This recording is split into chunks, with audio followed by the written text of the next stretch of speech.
Di slide yang ketiga ini adalah contoh skrip atau codingan dari metode POST. Cara membacanya adalah lihat di kiri atas, lalu nyambung ke kiri bawah.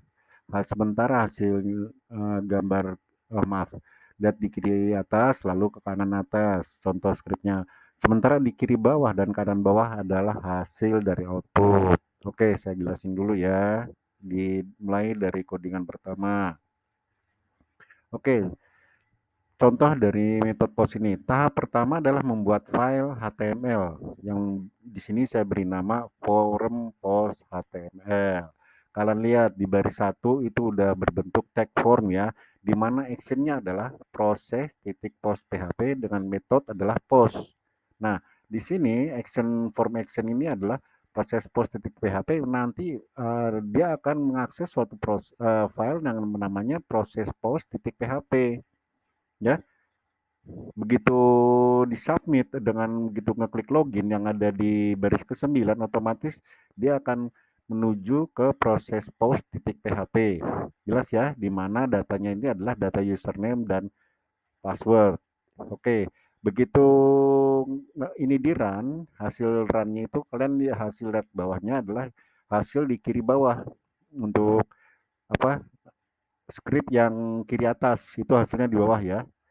Nah, begitu ngeklik login, maka itu dia akan menuju ke proses post titik PHP yang berisi nama yang hanya cuma 6 baris ini, yaitu hanya berisi data username dan password. Tapi metodenya itu adalah metode post karena kalian lihat di baris ketiga dan 5 adalah isi dari username itu secara metode post, ya. Isi username dan password itu secara metode post dan hasilnya kalian lihat ada di kanan bawah, ya. Begitu kalian ngeklik login setelah di running yang kiri bawah maka hasil berikutnya adalah dia balik ke halaman berikutnya adalah di sebelah kanan bawah. Oke, mudah ya. Kita lanjut. Baik, untuk yang berikutnya adalah di suatu method post dan method get ada terdapat sebuah variabel dengan namanya variabel request. Variabel request ini adalah suatu variabel yang digunakan untuk proses form, di mana form tersebut tidak menyebutkan apakah menggunakan metode post atau metode get. Ya, variabel request menampung nilai form yang dikirim dengan metode get dan metode post secara bersamaan. Supaya lebih jelasnya kalian lihat codingannya ya. Format codingannya adalah dari kiri ke kanan ya, itu sambungannya.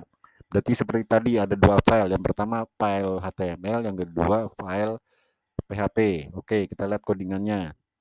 File HTML itu di sini saya namakan adalah form request.html seperti kalian lihat di situ ya. Di baris pertama itu udah ada tag form ya. Berarti isinya itu nanti adalah form. Dan actionnya adalah proses request titik PHP. Metodenya adalah get. Jadi form tersebut akan mengacu ke proses request titik PHP ya. Di mana file tersebut berisi data-data username dan password. Oke, jelas ya? Lanjut ya. Nah, proses request titik PHP pada codingan sebelah kanan itu kalian bisa lihat di situ ya. Dari baris 2, 3, dan 5 itu username-nya adalah processing secara request untuk username dan juga password. Hasilnya kalian lihat itu adalah di bagian bawahnya. Bagian bawah kiri dan bawah kanan. Dimasukkan dulu username dan passwordnya datanya, lalu klik login. Nah, hasilnya adalah yang di sebelah kanan. Oke, gampang ya. Kita lanjut.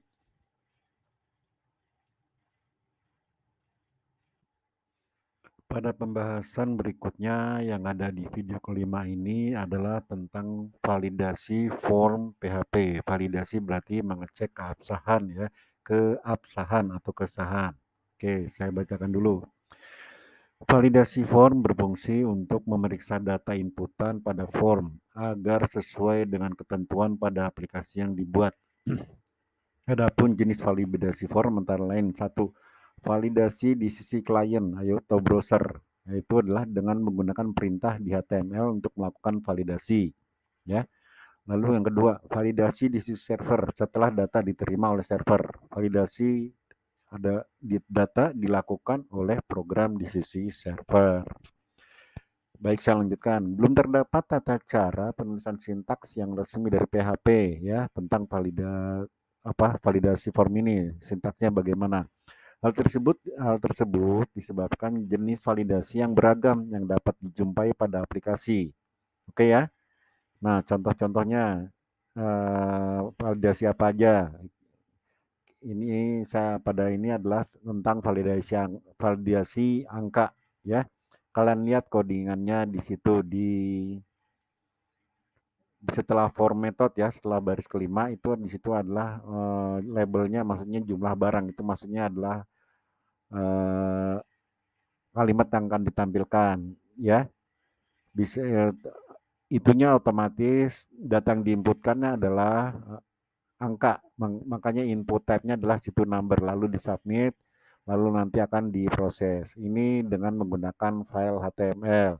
Nah, kalian lihat di sebelah bawah kanannya, itu tampilannya adalah seperti itu, label untuk jumlah barang. Lalu kalian masukkan berapa aja, lalu klik proses. Oke, gampang ya. Kita lanjut. Untuk jenis validasi form kedua adalah validasi form untuk berbagai tipe data. Nah, kalian lihat codingannya di sebelah kanan ya, codingannya itu ada di sebelah kanan. Oke, di situ kita lihat ini berupa file HTML ya. Di situ ada suatu form. Karena kita membahas form, otomatis ada tag form ya, di mana actionnya adalah post ya. Lalu action yang kedua adalah tanda spasi.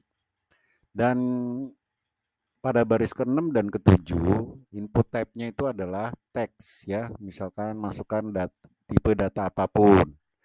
Kalian coba nanti masukkan misalkan integer, double atau float atau boolean atau apa dan seterusnya. Lalu dia akan disubmit atau diproses ya. Gitu. Ini contoh aja. Oke.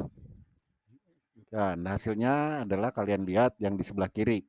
Nah, itu masukkan tipe data apapun, saya masukkan seperti itu ya, 1, 2, 3, bla bla bla, dan seterusnya, dan seterusnya. Itu validasi form berbagai tipe data. Oke, lanjut ya. Validasi form yang jenis ketiga adalah validasi untuk alamat website atau URL. Nah, kalian lihat codingannya ya. Codingannya itu adalah dari sebelah kiri ya. Kita lihat. Seperti biasa, kalau forum pasti ada tag forum ya, di baris kelima, tag forum pembuka, dan baris ke-10 ada tag forum penutup. Kita lihat di sini baris kelima, form method sama dengan post, action sama dengan kosong atau tidak ada spasi. Nah, input type-nya di sini adalah URL, berarti alamat website ya, yang di baris ke-8. Oke, nah kita lihat outputnya itu masukkan URL. Misalnya saya ketikkan di situ www.facebook.com. Kalian bebas masukin apa aja ya. Yang ada alamat websitenya misalnya yahoo.com atau instagram.com dan seterusnya dan seterusnya. Oke, mudah ya. Kita lanjut.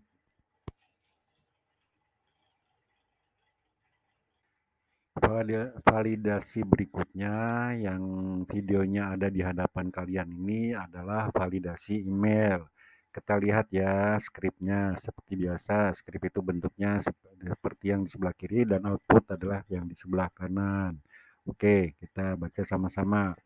Seperti biasa adalah kalau form pasti ada tag form ya di baris kelima, lalu ada juga tag penutup ya, form di baris ke-10. Oke, form metodenya adalah post, actionnya adalah kosong. Berarti eh, kalaupun kalian akan proses itu nggak akan diproses karena actionnya kosong ya, tidak menuju ke suatu file PHP. Ini hanya contoh saja, ingat ya, contoh saja. Lalu di baris ketujuh ada form method sama dengan post, lagi-lagi actionnya sama dengan kosong. Dan di baris 8 itu input, di mana type-nya adalah email. Berarti kita memasukkan data, kita menginput data dari keyboard ya, di mana inputnya adalah email dan lalu waktu disubmit atau ditekan proses maka dia akan lanjut ke proses selanjutnya. Tapi itu tadi di baris ketujuh waktu form itu metodenya adalah post, actionnya kosong, berarti ini tidak menuju kemanapun. Ini hanya contoh, begitu ngeklik proses dia tidak akan ini. Hanya contoh memasukkan alamat email. Oke ya, jelas ya. Kalian lihat di situ, saya kasih contoh di situ, masukkan email di screenshot, outputnya adalah ferry_k@gmail.com. Oke, mudah ya. Lanjut. Pembahasan terakhir di sini adalah validasi form untuk jumlah maksimal karakter. Ya, kita lihat di scriptnya atau codingannya di sebelah kiri. Oke, seperti biasa di halaman maaf, di baris ke-6 ada form pembuka ya, di baris ke-11 ada tag form penutup. Ya, di baris ke-6 form metodenya adalah post, actionnya adalah kosong ya, karena situ tanda petik 2 kali, tidak ada menuju ke suatu file seperti yang tadi. Ini hanya contoh saja ya. Lalu di baris ke-8 lagi, ini untuk form metodenya post ya. Nah, actionnya lagi-lagi kosong ya. Ini form ini berlaku untuk di bawahnya ya. Input yang 2 kali itu input type sama dengan text dan input type sama dengan submit. Text itu adalah untuk username dan submit itu adalah proses. Lagi-lagi hanya contoh. Nah, sebelah kanannya adalah screenshot dari output di browser Chrome ya. Begitu kalian masuk ke maksimum karakter dengan berbagai jenis karakter, mau simbol, mau lambang, mau angka, mau apapun, mau huruf, ya. Begitu kalian tekan proses, dia nggak akan menuju kemana-mana. Karena apa? Karena itu tadi di baris ke berapa? Ke baris 8, actionnya adalah kosong, tidak memproses atau menuju atau mengacu ke file manapun ya. Jelas ya? Oke, mudah kalian coba. Oke, kita lanjut. Ya, seperti biasa, setiap akhir dari bagian bahasan, kalian wajib ya hukumnya, hehehe, wajib like, subscribe, share, dan komen. Ditunggu loh, biar kita makin hebat terus, biar kalian juga makin mantap terus dalam bikin skrip, ya, di PHP. Oke, sampai bertemu di part yang berikutnya. Terima kasih ya atas apa jempol dan subscribe dan like dan share kalian.